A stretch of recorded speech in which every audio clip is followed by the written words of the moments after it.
Hello, hello, hello. Welcome to the channel. My name is Coach Magali, and if you are new here, thanks for being here. Thanks for watching.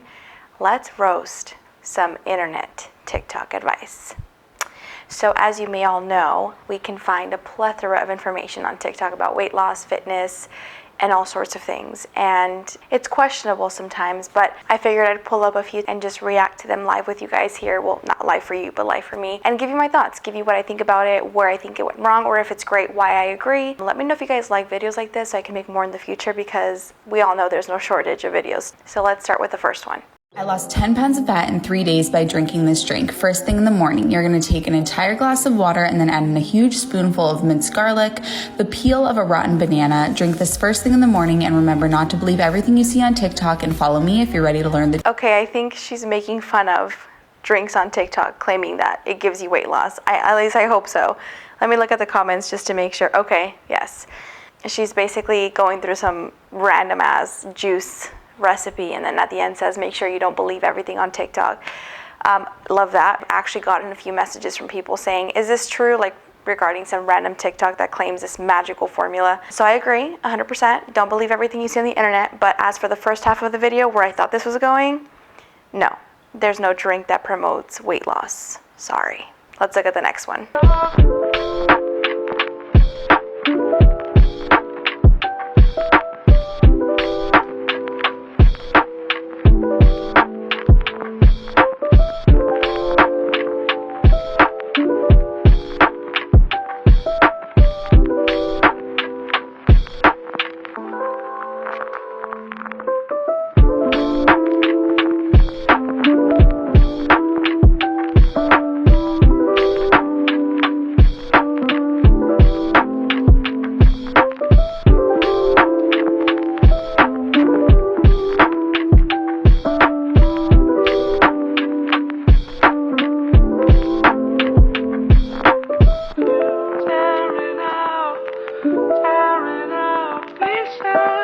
Okay, so I think she's saying to eat that for 3 straight days and you lose 10 pounds.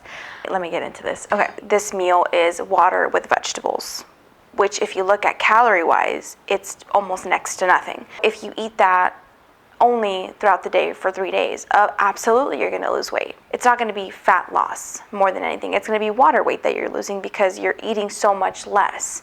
So your body is letting go of all the excess water, all of the extra nutrients, and that's why you see such a drastic weight loss drop. But it's not because you all of a sudden magically lost fat. And that's where these things get people is, yes, you see the scale move quickly, but once you're out of the excess weight that you had on you, that's no longer gonna work because you need fuel, you need energy to continue that process, and then you need to eat again. So what ends up happening is people lose a lot of weight very fast, get very excited, and then they don't lose anything, and then they eat back that weight again in like 2 or 3 days. So it was like, it's a very quick, short term, but not really quick fix because it's not really getting to the issue.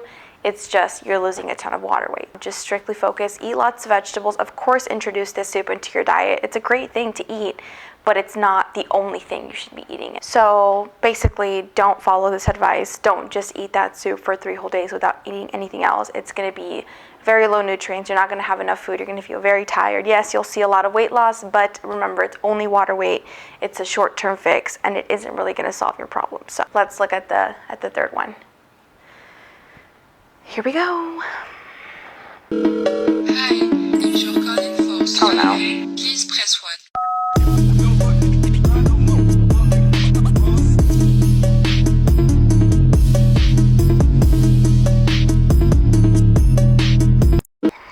Okay. Amazing foods, by the way. Oatmeal, peanut butter, absolutely, they're great for you. However, here's the misleading part, is these are foods that are great to have during, just in general, like just in a general healthy lifestyle. I think these are great options. And they're great for weight loss because of the fact that they are high in nutrients, high in satiety, meaning they keep you fuller for longer, but they're not as high in calories. Like you're gonna compare Greek yogurt to a burger, obviously they're different, but there is no such thing. Not even healthy, unhealthy, whatever you wanna find, there is no such thing as a food that promotes fast weight loss. like an actual food that directly increases your weight loss rate. That's just not how it works. The only thing that does that is being in a calorie deficit. And you can technically be in a calorie deficit eating Twinkies, and that'll promote fat loss, because as long as you're in a deficit, it doesn't matter what you eat for the fact of you losing weight. Obviously, it's not healthy, but fat loss and weight loss can result from anything. So it's not necessarily what you're eating, it's how much of it and is it fitting into your calorie deficit. That's it. You could be eating these foods and be in a calorie surplus and gain weight. Even though these foods are healthy, you could gain weight with them. But I think the point of it is, I guess the point what she's trying to make is they're going to help with fat loss and they're going to help you, get to your results quicker. But the part that's misleading is that that food directly correlates to fat loss, and that's just not how it works. I understand the intention, but it's not really true. Yes, eat those foods, but those foods are not magical and they're not going to all of a sudden shed fat off of you. That's just unfortunately not how it works. I wish it did, but it's not how it works. All right, next one.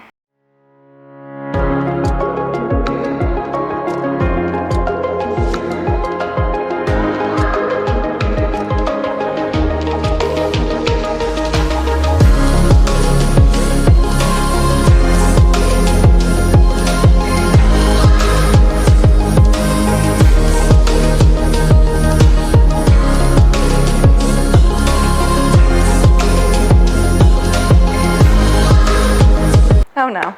Okay, there's a lot to unpack here. So basically, like I said before, well, let me first start off here. If you were struggling to lose weight, right, and you knew you had to make changes in your life, and you knew you had to, make modifications and change your diet and all of these things, and you saw this and were like, I have to do all of that. I have to give up all of that to get to my result. I wouldn't even do that. I'm a trainer. I'm certified in this stuff. If I didn't know anything else and I saw that and I was like, is that really what's necessary to lose weight? I wouldn't even try, because that is too much restriction. And second of all, that's not even true. Again, back to my previous point about being in a calorie deficit, it's not really important exactly what you eat, it's how much. A better way of doing this is to say, look, these foods can rack up calories easily. Sauces, absolutely. You can make a salad from 200 calories all the way up to 1,000 just simply by how much ranch you put in it. You can have one bag of chips and be fine, or you can have 20 and completely blow your calories over. These foods are easier to overconsume. That's the problem, is that these foods typically have very high calories, but they don't keep you full, so you want more of it. Plus, they taste good and they're designed to be eaten that way. It's going to be very difficult for you to control yourself. But to sit there and say, cut out all of these things completely for 30 days is just not realistic, and it's not even necessary. That's the thing.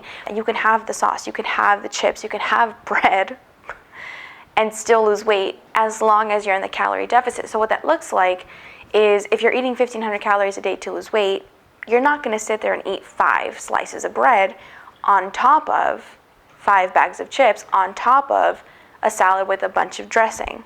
You wouldn't do that. What you would do is have 1 slice of bread in the morning, maybe 1 in the afternoon. You would have 1 small bag of chips, and then you can have 1 serving of ranch in your salad. So you're still consuming those things. You're just not consuming in the excess amounts that lead to you not being able to lose weight. I don't like TikToks like that. I don't like advice like that, because 1, it's not realistic for most people, and 2, it's not even required to lose weight. You can have the exact same amount of weight loss if you're just in a deficit, whether you're completely cutting those things out or sprinkling them in with an overall healthy diet, which I prefer that one. I don't know about you, but I prefer that one. So that's an absolute no for me. Let's see what else we got.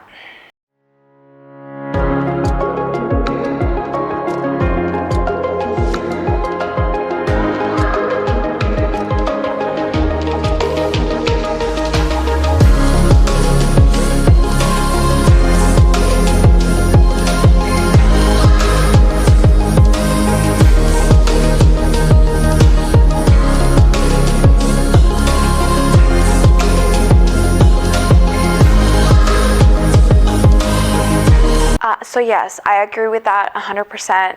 building muscle and building glutes really comes down to pushing the basics, pushing the fundamentals as hard as you can, and getting really strong. Now, I do have a critique about it, and I think this is nothing against her. I think it's just the nature of TikTok and the platform. It's kind of hard to really give proper advice that's actually going to help the people who need it. Based on what I'm assuming, she's trying to give this information to beginners, people who don't really know what to do, who are, maybe haven't worked out for that long and are kind of confused on what exactly is going to give them results. If you're a beginner and you see this TikTok, I know if it was me, I would see that and I'm like, well, you know how to do that because you've been training for so long, but I don't even know how to pick up a bar. I don't even know how to use a machine. I don't even know what to do. I don't even know how many sets, how many reps, how much weight, where do I even start?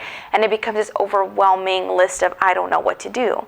So even though that she's not wrong, it's like telling someone who needs to lose weight, just eat less. Yeah, but how do I do that? How do I work on my habits? How do I, you know what I mean? It's a complicated, it's an easy answer, but it's also not. And I think the same thing goes for building glutes and building muscle and working out in general. So I think it's just hard to give proper workout advice. I don't know if she did this or not. It would be nice to see a series where she breaks down each lift and how to progress, how to modify and then how to progress when you get stronger, things like that. I think that would be a lot more helpful, obviously a lot more work. It would take a lot more for people to watch all of them, which again makes TikToks very difficult in that sense, but I would have liked that a little bit more, and I think that would have been more helpful. But she's not wrong. I agree. It's the advice that I give to all my clients. I would just, break it down and go into more detail for the people that need to hear that the most. Also, excuse my chair. It's just not shutting up. Okay, next one. This is the best workout you should be doing for weight loss. And you don't have to sign up for a new gym, change your diet, don't even need to spend any money buying anything. It's this right here, the daily healthy habit of walking 30 to 45 minutes outside. 100%. You guys, walking is so underrated. And I will tell you myself as a trainer, I used to be one of those trainers that thought walking was like nothing, a waste of time. Why would you go walking when you can come to the gym? It's the same amount of time. But the thing that I learned and I remind people of is walking is beneficial for everybody. Everybody, no matter your fitness level, no matter what your goals are, everybody should be walking and getting steps in. But especially for the beginners who are intimidated by the gym, who have no idea how to start working out, who are overwhelmed with all of the things that they have to change in their life, just simply telling them, just start walking for 20 minutes a day. That is going to change their entire life. Not because walking is magical and it's this intense, crazy thing, but because walking is like a gateway drug into the healthy world. It's like you start walking, you start racking up your steps, and now you're like, okay, I need to get my steps in today. So you walk more, and then you walk more, and then you walk more, right? And then it's like a cycle that continues. And then you get home, and you want to drink more water. It's like, oh, I wanted to walk today. Let me continue my healthy habits of drinking water. You start doing that. You're like, oh, I should start adding some vegetables into my diet. I'm going to start doing some soup, some salads, whatever, and then it builds upon that until finally the person is on a consistent healthy track record. And it started by simply walking. And I think it's one of the most powerful tools that we have that people just don't give enough credit to. And not only for that aspect, but also it helps increase your NEAT, which is non-exercise activity thermogenesis, fancy word for saying the calories that you burn when you're not exercising but you are active. So walking is a great way to put that up. We should be aiming for 10 to 12,000 steps a day. That's like a really good goal to hit. If you're nowhere near that, again, just start walking 20 minutes, get 5,000, then 6, and then 7, and then build upon that. But walking is the most underrated workout for sure. I 100% agree with him, and I need to do a better job of walking, and it's something that I recommend to every single one of my clients. All right, here we go. Last one, you guys. Let's see.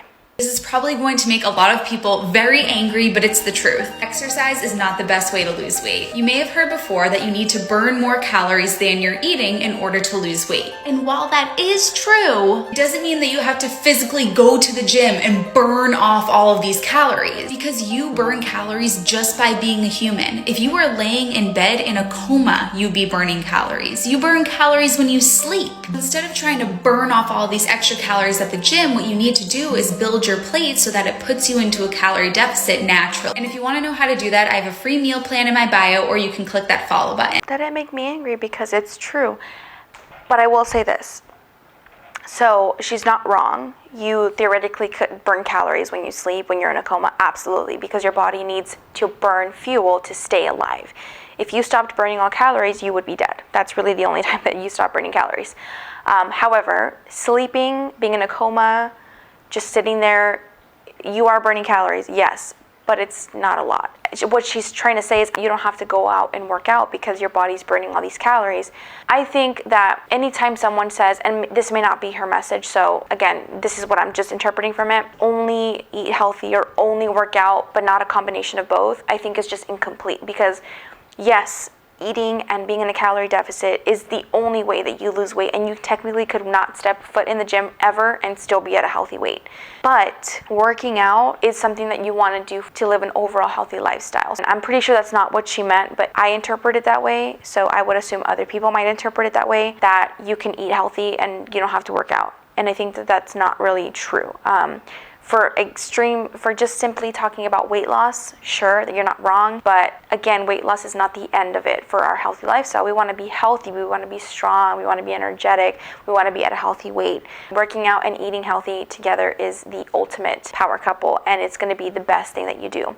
Again, you don't have to go to the gym a million times a day, like she said, you just have to focus on what you're eating, but you do have to work out. And I think that we should be encouraging people to do that more, but not for the reason of weight loss, for the reason to just live healthier and feel better about yourself, because we all know how it feels to work out and feel good. Even if it's just a sport you played or just on a walk you went, you just feel better. And again, back to my walking point, you make better decisions because of that. I agree. I just think that it was a little bit incomplete, and I would have added that caveat at the end of the TikTok myself. Probably enough reacting for today. So there was a mix of good ones, a mix of they're good, but I would fix a little bit. And then there's ones that I was just like, no. And that's what you get with TikTok, right? A giant mix of really bad advice, really good advice, and then somewhere in the middle, and most of it is bad because it's what goes most viral, unfortunately. Back to the very first one, do not believe everything you see on TikTok. Take it with a grain of salt. Understand that most of the time this is for views and attention, and that doesn't always translate to accurate and proper information.